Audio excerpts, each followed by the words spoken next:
I will definitely miss this vehicle. The reason that I'm selling this is because we are making room for something special and new. Not what I'm picking up later today, but something different. And it's something that both Kathy and I are going to very much love. In today's episode, I'm going to be going over my experience with the Tesla Model X, the 2023 Plaid, the vehicle that I call Pladdington. I'm going to take you through the economics on when I bought it. I'm going to take you through some of the highs, some of the lows, and some of the things that we love and maybe don't love so much about this vehicle. So stick with me, Out of Spec Dave, and let's get into this video today. Welcome to another episode of Out of Spec Dave, where today is going to be the last video that I shoot with Pladdington, my beloved 2023 Tesla Model X Plaid. So in this video, I'm going to be going over the pros, the cons, the ownership experience, and also providing a lot of feedback to you if you're thinking about getting one of these. I will not say too many bad words about this vehicle. I love this thing, and if you're in the market for a Model X, you know, this is absolutely an incredible vehicle. I have my own personal reasons why I'm selling it, some of which I may get into in this video, some of which will be revealed later this year as to what's going on. But this one's going today, and I'm actually picking up a new vehicle today as well. That video will be coming out soon. But I'm going to be going over the economic deal that I got on this, the rationale as to why I went for the Plaid. I mean, honestly, I didn't need the Plaid. It was fun. It's a great party trick.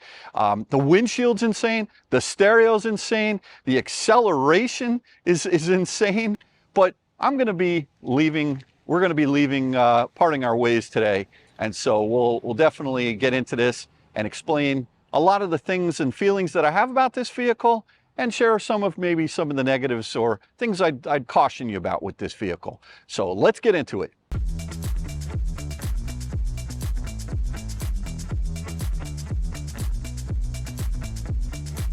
All right, so many of you may remember that I had a Model X on order. It was the long range. And at the time, back in, I think it was October of last year, 2023, I decided I wanted to get an X. I had a 2016 X years ago that was a 60D. Thing had no range. It was a software limited 75D. And just by getting the software pack limited to 60 kilowatt hours, I saved $9 grand on it. And so, you know, me, I'm always looking for a deal. So why am I putting my seatbelt on? I'm sitting here supercharging. But, yeah, so anyway, I missed that windshield. I mean, it's just insane. And, you know, I pictured myself driving through mountain roads and, you know, almost like in this helicopter. And so just a phenomenal windshield, unparalleled in my opinion. I had the Lucid Air GT, has a similar windshield, but it feels constricted to me. The windshield's very close to your face. Be interested to see what the gravity feels like. I haven't actually seen that yet. But so when I had the long range on order, at the time, they were $79,990. You gotta love Tesla, right? $10 under the $80,000, $79,990, in order to qualify for the $7,500 federal tax credit for an SUV. You gotta love Tesla with that stuff. So, but the thing was, the only color combination and seat combination from a color that you could get at the time was stealth gray with black interior. And I don't know, I like stealth gray and black interior, but at the time I really didn't think I liked it that much. To me, if you're getting a Tesla, you got to get white seats. And so at the time, the white seats were a $2,000 option. So if you went with the stealth gray and the white seats, you're over the $79,990. And, you know, that made the car a lot more expensive for me. And so, and then I was like, all right, well, if I really am going to do that, I want to get the ultra red. I hadn't had the ultra red. Actually, no one really had the ultra red, brand new color. And I know Kathy, my wife, was like, red car? Kyle hates red cars. But I just, there was something about this ultra red color that I was like, man, thing is sweet. And with the red exterior with the white seats, I just thought that was, I don't know, it just made me think of Santa Claus, Christmas time, you know, candy apples. It just made me happy. And so I really wanted that. And then at the time, oh, and by the way, the red color was $2,500. And so, all right, now we're starting to spend some money here. Now, meanwhile, the plaid was $96,990, and you could get any color you wanted, and you could get any seat color combination you wanted. But the thing that the plaid came with, which was intriguing to me, was the 6-seat combination. And I really thought the 6-seat combination would be good for us, you know, for when we take couples out. If we have extra people, they could, you know, fly through the, it's kind of hard getting in and out of the back seats in the third row of these SUVs, whether it's forget about the Y. To me, that's like a little kid's compartment in the way back. But and the X is tolerable, just barely. Like, I'm not sitting back there unless I'm putting my legs through the 6-seater. But in any event, the plaid came with the 6-seat option, which was $6,500.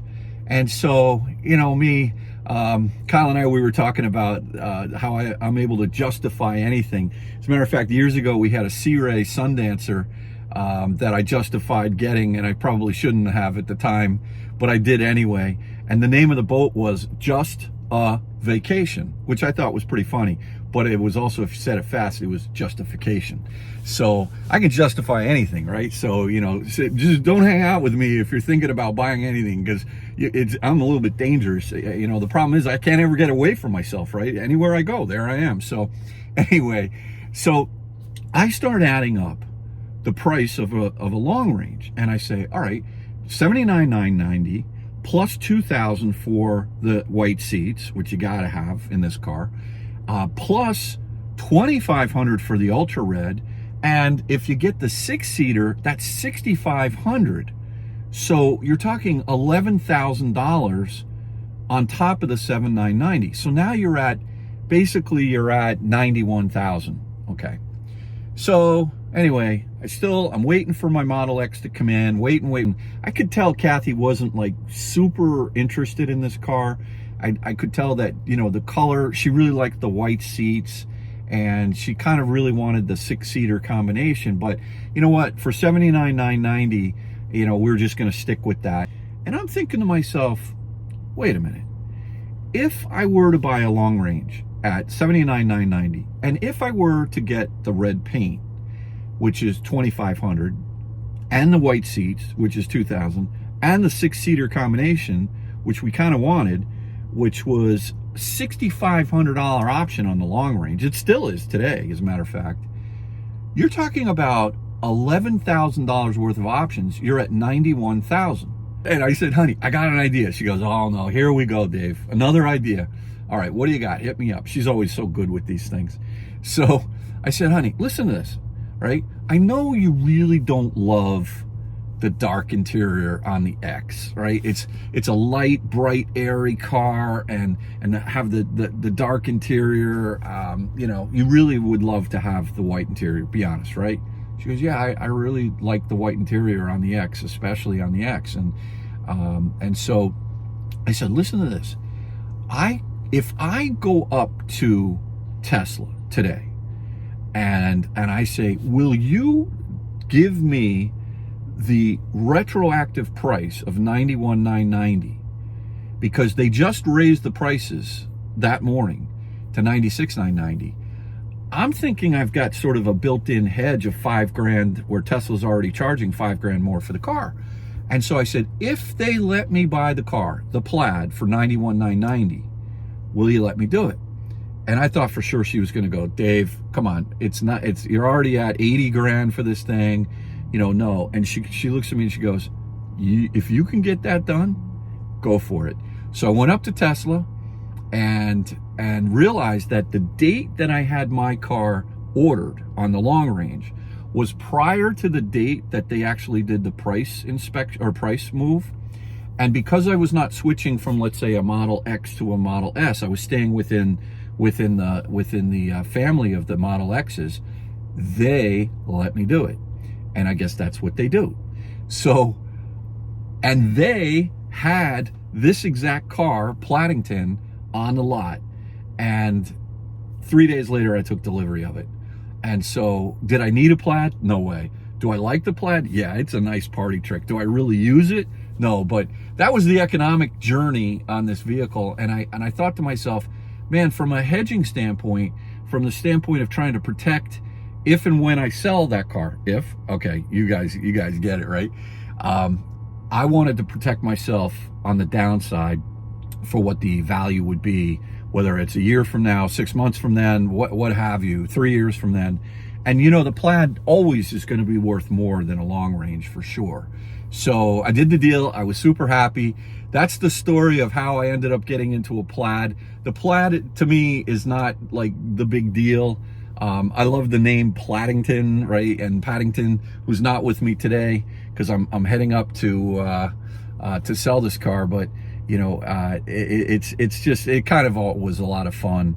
And so that's the economic story of Pladdington and how I got into this vehicle at the 91,990. Now, of course, I had to add 1,390 to that, plus the 250 plus tax. So out the door, this thing was closer to $98,000. So, you know, it was a $100,000 vehicle.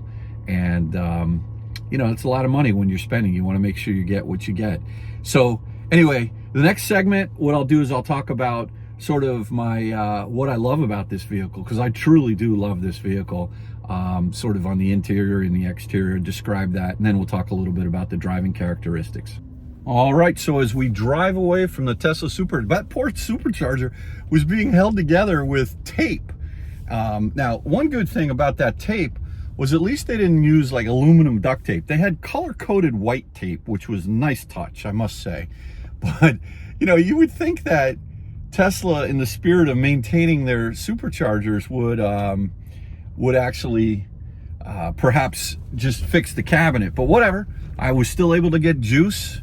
I would only imagine that in the rain, some water would be getting inside that thing, but whatever. Look, it was good. Charged up to, what do I have? Indicated 233 miles of range. One of the things that's interesting about the Model S and the Model X is, in order to see what state of charge you're at from a percentage standpoint, you got to go into a menu and change it, whereas on the 3s and the Ys, all you got to do is just tap on the screen where it says miles or percentage. And I like that feature a lot better, but a small little thing. I wish you could do that. But the reason is because they indicate the miles of range on the screen that's in front of the steering wheel, or yoke if you have that. So, and that's not touch screen down there. So anyway, let me talk about some of the things. And first of all, I absolutely have completely enjoyed this vehicle. It is big.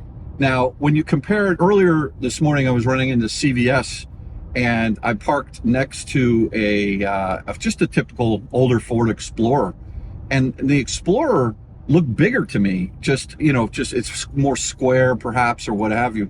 So it's not like it's suburban sized or anything like that, but it feels kind of big. And perhaps the reason for that is because a lot of you know, Kyle and I, we're a team, right? Kyle's my son, I'm his dad. We've always done things together, including sharing toys. And so he did spend quite a bit of time with this vehicle. And it was out in Colorado for the winter, where he was doing a lot of testing, some of which was public, some of which was not. But you know, he definitely tested this vehicle out in a big way.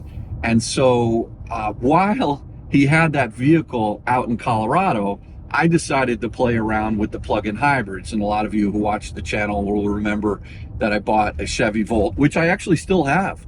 And you know, amazing, 145,000 miles on that car. I was the second owner, and that thing, I use that every day to drive, to commute right here, basically to downtown Stamford, where I am right now. And you know, I think that it's been sort of interesting because my wife Kathy, she's got the Model Y down in Florida for the summer. School just finished 2 days ago. She's already down in Florida now. And so she got in the Y last night. She called me up. She goes, I don't know how to use the stalks on the Model Y. She's gotten so used to driving the, the Model X every day, because I've been taking the Volt to work. She's not driving the Volt. She's like, I'm not driving the Volt. I mean, there's nothing wrong with the Volt, but she's going to drive the X to work every day. And it just cracked me up that she called and said, hey, listen, Dave, I'm so used to the not having stocks, I didn't know what to do. I said, are you kidding me? You know, it just goes to show you how, the human brain can adapt to so many things. And I would have thought she would have been, I'm so happy to get back in the Y because I have the stocks back. And it was the exact opposite. I was shocked. But anyway, so she's been driving the X every day, and I've been driving the Volt. And the Volt's a car, right? So it's smaller, it's nimble. And when you get in this thing, I call it this X, it feels like a giant, it just feels big. And you can daily drive it, but it feels big. I mean, like when you pull into CVS and you're parking in the spot, it's not like it's oversized that you can't put it in a spot, but it just feels big. And the Volt's been a lot of fun, just kind of nimble, especially in my parking garage where all these concrete columns are. And, I sort of worry about hitting something with a big vehicle like this. But in any event, it's kind of been interesting. So it is big. Now, the windshield, like I said, you get the benefit of that. It's just insane how big the windshield is. And the screen that's inside this vehicle, this is I believe an 18-inch screen. It swivels and tilts. I just leave it straight. I don't really ever turn it to me. And it's incredible. The backup camera is incredible. And I really like that. So one of the nicest features in this vehicle is this incredibly big windshield. I mean, you really do feel like you're in a helicopter when you're going down the road. If you haven't experienced it, just go test drive one of these things. It's actually, it's like ice cream. You just can't get enough of it if you like ice cream. And I like ice cream. The other thing is that a lot of people complain about the heat coming in here. I don't think that's a bad complaint. I see the sun right up here today, although it's only 82 degrees out right now. You do get a little bit of the greenhouse effect, but the HVAC system in this car is excellent with both the front AC and also a rear AC. The screen in the back allows you to control the AC or the heat in the back. There are heated rear seats in the back, not only in the middle row, but in the far back seats as well. So each seat has heat. Only the two front seats have heat, plus air-conditioned seats or air-cooled seats. But these visors over here are actually quite ingenious. There's a metal or a magnetic connector right over there that you can just move this over and then fold it up, and then you can fold this down. You've got a little visor over there. It's crazy how small the mirror is, but you know what? That's all you need. And you can fold that up if you don't want to see the mirror. And then you can use this like that. And what I tend to do is I tend to move this over and position it right where the sun is as I'm on the road. And it works really well. Quite honestly, much better than the solution that's in the Lucid Air. One just quick note about the stereo system in this vehicle. It freaking rocks. I think it's incredible. I think it's better than the stereo system that's in the Cybertruck. It sounds unbelievably good in this vehicle. You tell me what you think, Cybertruck or this one? I think actually the Ford F-150, the Platinum, has a little bit better sound system than both. And I'm not cranking it up so crazy. There's no option for a stereo system in these Teslas. You get what you get. And in my opinion, they're really good. So, but check out the Model X, the stereo system in the Model X. It rocks. I'm going to pepper in things that are kind of come to mind that I don't really particularly love about this vehicle. But one of the things is that in FSD, which is really getting good in this vehicle, and I've done some tests, it's coming along very nicely. I like a lot. The direction that Tesla's going with this FSD, still not perfect, but all of the screen where you see all of the traffic in the S and the X is on the screen in front of the steering wheel, whereas on the X or the Y and the 3, it's over on the big screen. And I kind of like having that graphic over on the bigger screen. You can slide over and swipe to the right, and you can see the entire display over on the big screen. Even though it's only a 15-inch screen, I think it shows better on the 3s and the Ys. That's just my personal opinion. You know, oh, one of the other things while I'm at it here is on the S and the X, they have integrated SX, Sirius, and Sirius and XM radio as the app, whereas on the 3s and the Ys, you gotta actually run an app on your phone and throw that wirelessly to. My wife loves that because she likes to listen to XM radio, so that's a nice feature within the within this X as well. One thing that is a little bit annoying, that as fast as this car is, and I mean it's just crazy, you know, you give it a little bit of juice and it just jumps. It feels so light on its feet for the size. It's almost like a rolling oxymoron, because you would think it's not fast. You know, like, hey, you get in it, it feels like, it's going to be a minivan. This thing's 0 to 60 in 2.5 seconds, and I have launched it and tested that, and it actually hit 2.5 0 to 60 with my my device that measures 0 to 60 speeds. So you know, really impressive in terms of that. But the one thing that's crazy to me are these doors. Now, let's talk about the doors for a moment. This is you know, overall, these are kind of small nitpicky things, but the door itself on this vehicle, the passenger door, when you get in and out of them in the front, they open a little bit, but then they stop. And then if you try to push them, you're like fighting the door. Now, a lot of people who know the X know this.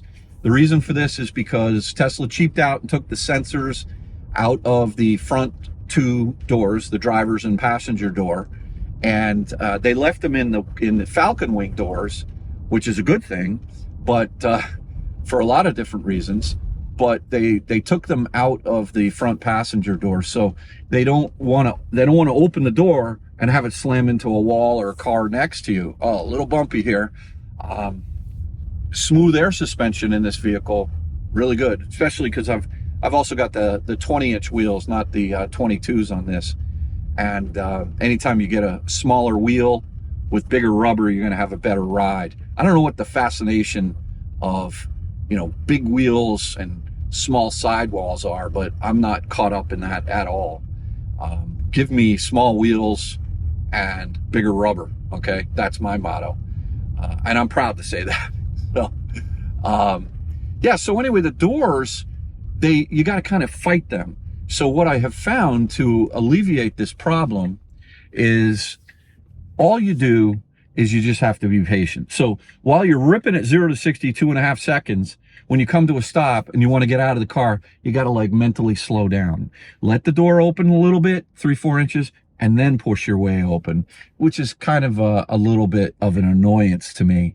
Now the Falcon Wing doors, I will tell you, they are just ridiculous, right? I mean, they're totally unnecessary, really cool, but kind of ridiculous. And I'm not sure anyone needs this. I don't really understand why they did this, but they, let me go through there. That was yellow. That was yellow. Okay. But, you know, a lot of people complain that they have problems with the doors. I had, for a brief period of about 3 weeks, the driver's side Falcon Wing door, for whatever reason, was only going up halfway and it would stop. And I figured out how to keep it going. If you hold the buttons in the back seat where you open or close the doors, it gets it into a mode where you can slowly just keep opening it up. And I was living with that for a while. But my routine when I was driving this car to work, and Kathy still had her Y down up here in Connecticut, my routine is I take my backpack basically my briefcase, and I put that in the back seat. So what I was having to do was open up this Falcon Wing door here I like to put it in the back seat. So I would open up the Falcon Wing door in the back, and then the door would open like about, I don't know, 12 inches or 15 inches. And then I would have to like slide my body around it and put the backpack on the rear seat. And a couple of times people in the parking garage where it's tall enough for the door to open all the way, they were like, why doesn't your door open all the way? And I was like, you know, here I got this $100,000 car and I got people ribbing me for my doors, right? I was like, this is so stupid. But I mean, they are cool when they work. And anyway, I got a software release, and it had nothing to do with the doors or fixing the doors or resetting the doors. I did go through and I reset the doors, but you know, I got a software release that was unrelated, and then the door's been fine ever since. I was actually going to make an appointment to have the door reset by Tesla, and I just never did that. So anyway, that's kind of it on the doors. As far as the other you know, the frunk, the fact that, you know, this is a $100,000 vehicle and you don't have a power front trunk, whereas on the Lucid you do, even on the F-150 you do, and a lot of vehicles you do, but not this vehicle. And it feels, I don't know, a little kind of like they cheaped out on that. And the rear trunk, it's fine. There's no issues with that. You know, it's no problems with that. So yeah, some other things that I have loved about this. Many of you may remember that I had a Model S, and it was the refresh Model S, and I had the yoke. And to me, the yoke, it was a joke. I just didn't like it. Now I know there's two camps out there, right? And I'm not sitting there saying you should not buy the yoke. If you like the yoke, get the yoke. I didn't really like the yoke. It was fine. It has better visibility, but to be honest, I got great visibility of my screen right in front of me here, having the steering wheel. What I do like is in our Cybertruck, I like that squircle. I think that works. And I also like the drive-by-wire. I think if the Y or the S's both had the same steering system that is in, you know, the drive-by-wire steering system that's in the Cybertruck with the squircle, I think I would go for that over the round steering wheel. But if given a choice, I would not get a yoke in either an S or an X. And I can't believe they actually charge more money for the yoke than they do for the round steering wheel. I would have thought it'd be the opposite way around, but maybe they're trying to discourage people from getting the yoke. I don't really know. To me, and some of you have heard this in the past, but you know, I think in a panic situation, when you are, you know, when your muscle memory is you're going to grab for the top of the wheel in a panic situation when you're driving, and you know, there's so many years of muscle memory in my brain, at least, from driving and used to having a circle, a round steering wheel, and then all of a sudden a panic situation comes up and you grab it. Like, I think that's dangerous, to be honest. You know, like I mentioned earlier with Kathy, she got used to the not having stalks, and I think that is fine. I mean, I've got muscle memory now where I put on the turn signals, left, right, everything works fine. And it's great.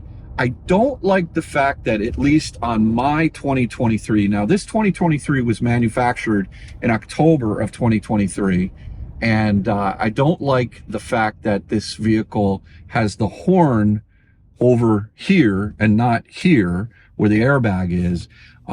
Tesla threw in the towel and listened to a bunch of us complaining about that, and now if you buy a Model X or a Model S, you will have the horn in the center, which is where it belongs. I mean, it's just crazy that it's a little button on the steering wheel, like, you know, next to where you put your windshield wipers on, or it's just, to me, that's just stupid. So they did fix that, which is really good. So, you know, these are all little things, but I will say the fit and finish on this particular Model X is awesome. I think the ride Kathy called me last night. She got in the Y. She's like, wow, the X really is next level, because she's been driving that every day and she's used to it. And the one thing she doesn't like about the X is the size. But it's funny when you get used to something and then you change. And she went back down into driving her Model Y last night, and she goes, I really like the size of the Y better for me personally. But the ride is so much better in the X. The interior sound is so much quieter in the X than in the Y. And, you know, it's just having the extra screen she really likes in the X and all of that. And of course, like I mentioned before, she misses having the buttons on the steering wheel, and is having to get used to. I figure by the end of today, she'll be used to the stocks again, and that won't be an issue. But you know, it's funny how you get used to certain things. Nice Ioniq 5 right there. Yeah, so a couple other things that I really like about the X. Silly thing, but when I put my phone on the wireless charging pad in the Y, I can't really see. It cuts off about 1.5 inches to 2 inches of the top of the phone, and I have to go like that. And I'm a phone guy, you know. I really wish that we could, you know, have Apple CarPlay up on the screen, but we can't. So I'm a big Waze guy, and I like to use Waze, and I like to also use the navigation in this Model X or any of the Teslas. But you know, the fact is that when I put the phone on the wireless charging pad in the X, and I'm 6'5" with a little bit extra long back, I see the phone, completely see the phone. So I love that feature. I like the ergonomics of this car from a comfort standpoint. Now, I'm a big guy, and what I would say is that in the 3 or the Y, when I plop myself down in this car, my right elbow and forearm fits perfectly on this giant on the giant center console, the padded center console, and that's where Belly loves to sit when she's waiting for me on dog mode. She just sits up there and watches everything, and she loves that spot. But my left arm is floating. It's lost. And I can reach over and put my arm all the way up top, or I can put it down on the armrest where, you know, the door handle and the window switches are below, but it's not comfortable. It's too wide. Is that crazy? It's just not perfect ergonomically. Again, small nitpicking. Please don't say, Dave's, you know, nitpicking about this car too much. It's just small things that I'm trying to give someone a feeling of. Whereas in the Y and the 3, it's just perfect ergonomics in both those cars. And it's great. And what's interesting about this, the captain's chairs in the back seat in the 6-seater, is that there's a similar feeling back there where if you're, let's say you're in the passenger in the right side of the car, and you're sitting over there. When my mom and Kathy, when we went out to the wedding in Pennsylvania, my mom was sitting back there, and she's like, you know, I really wish there was an armrest on the in the back seat, and her arm was just, it had nowhere to go, nowhere to rest except on her lap, and it felt a little bit uncomfortable. So, you know, whereas even in the 5-seater or the 7-seater X, you can fold down that little, whatever it is, that little device that holds your cups, and, you know, and you can you can rest your arm on it, and it's a little more comfortable. The other thing is that you would think with the captain's chairs in the back with the 6-seater, I thought I was going to really like it.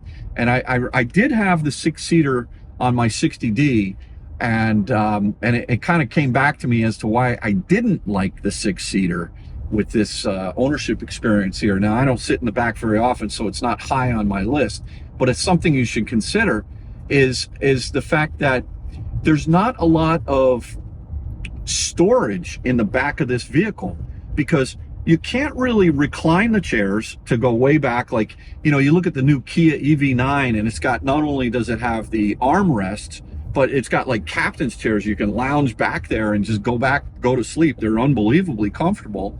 These seats are comfortable, but not having that armrest and not being able to rotate them, they do rock a little bit, but not far enough, in my opinion. And the other thing is the way they're mounted is kind of like an airplane seat where they have a center post, and you can't fold the second row down flat. So it kind of gets in the way of the amount of storage that you have. And so it behind the second row is a very similar amount of space. Now, someone will correct me with the cubic feet and the X versus the Y, but I'm just talking practical, right? You can't fold down this second row in the X. So what you're left with is about the same amount of room behind the second row as you are in the Y. And with the Y, you can fold down the second row seat all the way flat. And so you effectively end up with a little bit more space in a Y, in a real world setting, than you do with a 6-seater combination in an X. Now, if you've got a 7-seater or 5-seater, what I just said is not true, but that's something to think about.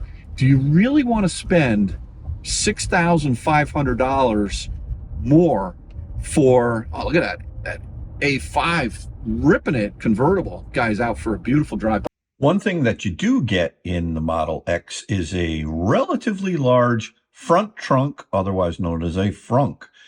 But you would think for the kind of money that this car costs, you'd get a power front trunk.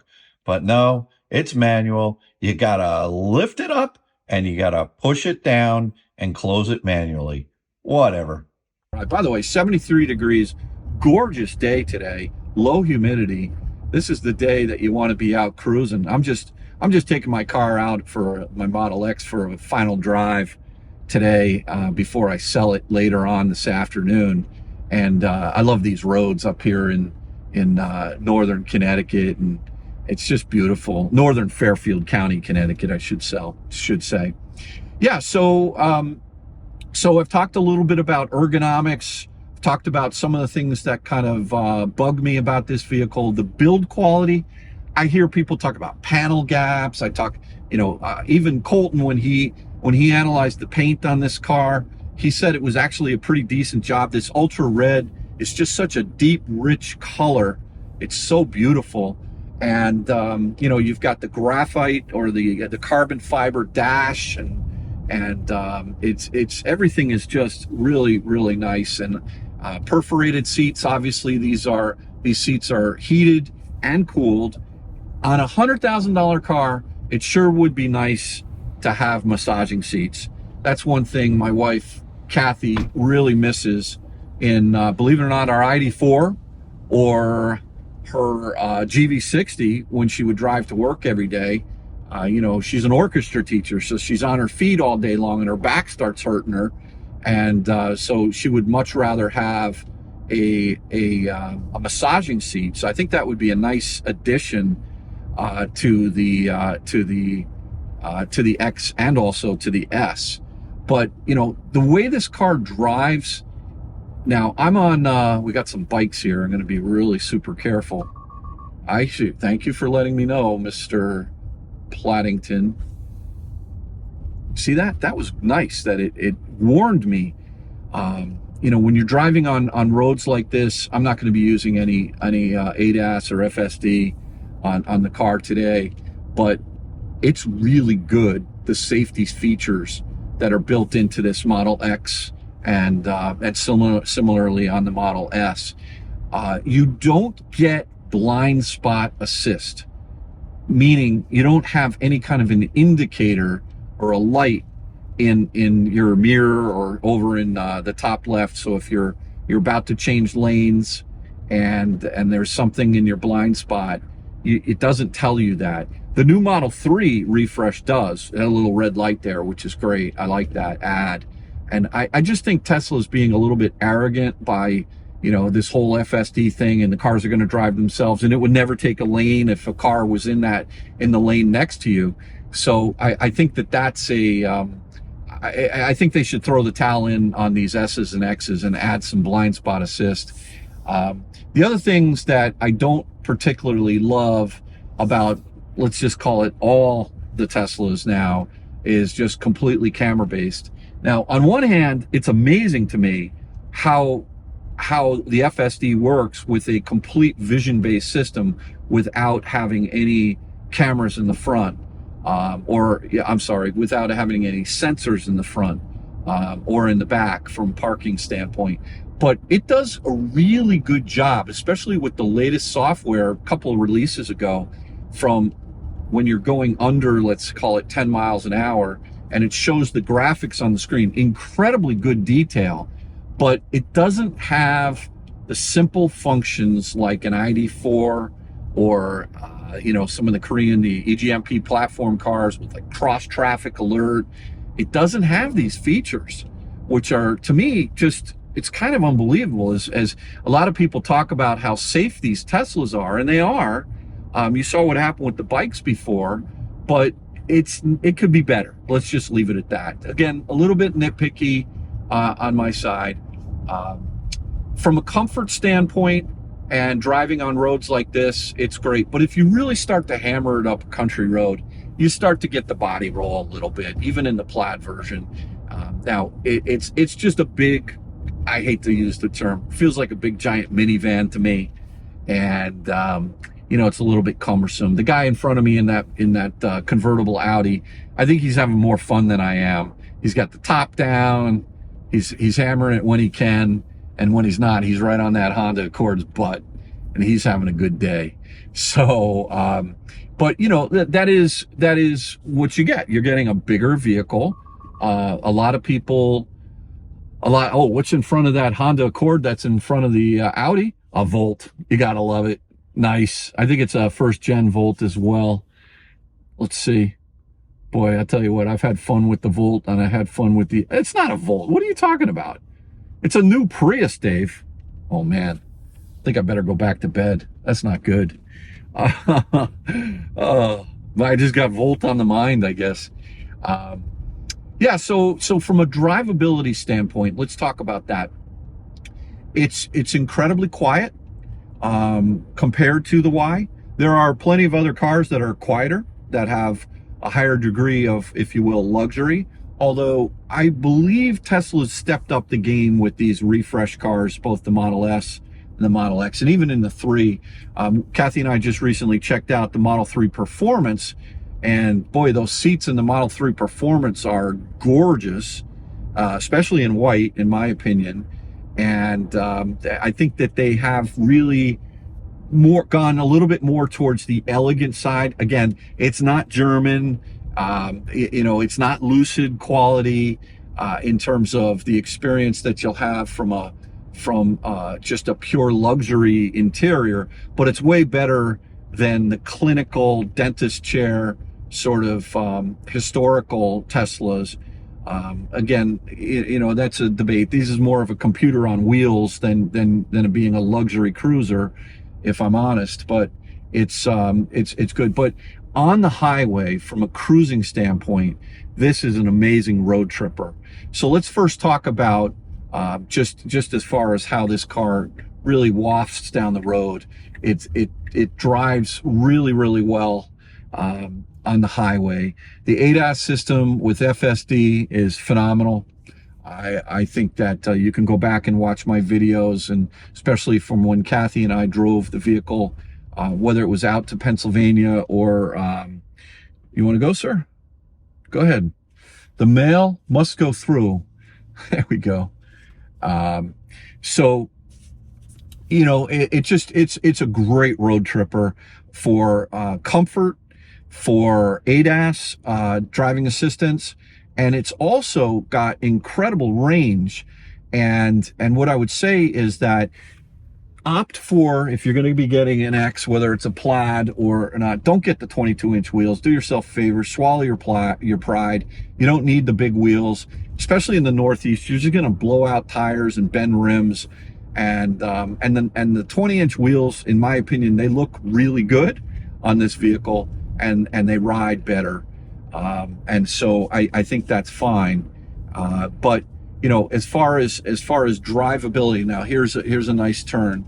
I mean, it's fine. It's okay. It's it's not a sports car. It's not meant to be that. What it does extremely well for what this is a big giant SUV, and not made for off-road. Let's be honest, but it's definitely, you know, made for you know, hauling around your kids or a couple of couples to go out and really travel in luxury and in style with incredible speed. It does the job super well, and I will miss this vehicle a lot. But you know, for me, what's important to me for long term is, for those of you who really truly know me, it's family and friends. Cars can come and go, and I've always been a car tester my whole life. So you know, this is, I've really spent some good time with this car. Kyle had it for about 3 months, and I've had it back. But it's a great vehicle, and like I mentioned, on the highway, it's just an incredible cruiser. So it's rated at, I think, 300 and, oh boy, I got to get my statistics correct. 300, originally I think it was like 313. I think it's somewhere in there in the low 300s. But realistically, you can get quite a long range out of this vehicle doing 70-75 miles an hour. And the way this thing charges, it charges a lot faster and a lot better than the Y. Now, I have noticed that the Y charges up to peak at a lower state of charge than this will, but this will hold the state of charge longer. And so at 50% in a Model Y, you'll be at about 105, 104 consistently. I've seen that at a 50% state of charge on a V3, whereas in this vehicle, you'll be at like 135 at a 50% state of charge. But what I have noticed about the Model X in terms of its charging is that below 10%, it really doesn't go to 250 right away and pull peak. It's right around that 9-10%, although it's not 100%, but it tends to ramp up to 10%, and then once it hits 10% state of charge, if you're below that. So from an out of spec style road tripping, pulling in with an extremely low state of charge to take advantage of the curve, in this car, not great. Although it holds the curve longer, it doesn't really kick up the curve until later, up to around 10%, which was a bit disappointing, but it still rips. I mean, this thing charges fast, and it'll get you on its way. Of course, you know, this is it's not a high voltage car, so it really won't take advantage of the V4s once they are disseminated out into the market. But you know, it's definitely an incredibly good road tripper and very comfortable. So you know, look, I just to wrap things up a little bit, I think I will definitely miss this vehicle. The reason that I'm selling this is because we are making room for something special and new, not what I'm picking up later today, but something different. And it's something that both Kathy and I are going to very much love. Now, let me explain from Kathy's perspective. She's been driving this every day, and she loves to go on this car when we're road tripping, when I'm driving. She doesn't especially love to drive this vehicle. I think she thinks it's just too big, and it also doesn't have massaging seats. So keep an eye out later this year for something new in the Connor household that is going to be different from what I'll be revealing later on in the video that's going to be coming out after this one. Will be my collection day video of a new rig that might surprise some of you in terms of what I'm picking up today. And what I would say is that the real reallocation of assets in the Connor household will not become public until later this year. And the fact is that the X, it's time for it to go. We spent some really good quality time with it. Kyle got to He did some towing with this thing. Some of you may remember he towed back a couple of old 2001, I believe, Toyota. What the heck were those things? They were EVs with Tesla batteries in them, Tesla motors in them. And I think that might have been RAV4s. Is that possible? And you know, he did a lot of great testing with this. This did well on the 10% challenge, even though it's a Plaid. This is a tri-motor vehicle, so it's got 2 motors in the rear and 1 motor in the front. But you know, look, we at Out of Spec, we like to spend more time with vehicles than just a manufacturer giving us a vehicle to test out. We like to own them. We like to really get to know them. So when I give I know I'm not going to hit the E350, don't you worry. But nice Bronco right there, really nice. But you know, we like to own the vehicles because you really get to know them. You live with them for a while, and you really spend time. And the opinions that I'm saying here, they've been formed over many months, as opposed to just spending a few days or a few weeks with the vehicle. And I'm hoping this is of value to those of you who are in the market for a Model X. They're, like I said, great car. For my use case right now, it's time to move on to something different, which will be revealed in the next few days. But you know, I have very much enjoyed having this, and I don't think there are any surprises here with the Model X, because this car has been around since 2016. It's a known entity, and the newer versions of these are quite refined. And I think that if you are in the market for a Model X, I would say that I highly recommend it. Go drive it. The Plaid, you just don't need it. The honest truth is, this thing is so fast. All right, we're going to get on here and we're going to rip it. Here we go. Oh, man. I didn't even floor that. But you can feel the way that I was actually coming onto the highway, and it sort of wiggled a little bit and straightened itself out. The technology that's in this car, it's just unbelievable. The power that's in this car is unbelievable. I mean, you're going down the road here and you hit it, it's like, oh, it's just an insane amount of power. Excuse me, I just got a little nauseous there. I mean, doing whatever, 40 up to whatever, not crazy speeds, but it's just got so much power. Really ask yourself, do you need the Plaid, or is the long range enough? And I think that the average person, if they're smart about it, they'll say they don't really need the Plaid. And but if you really want to go for the Mac Daddy, go for it. And you got the money and all that. So anyway, thanks again for watching another episode of Out of Spec Dave. I'm hoping that these this evaluation of the car is helpful to you. And look out for my next video, which will be the reveal of my next ride, which I'm excited about.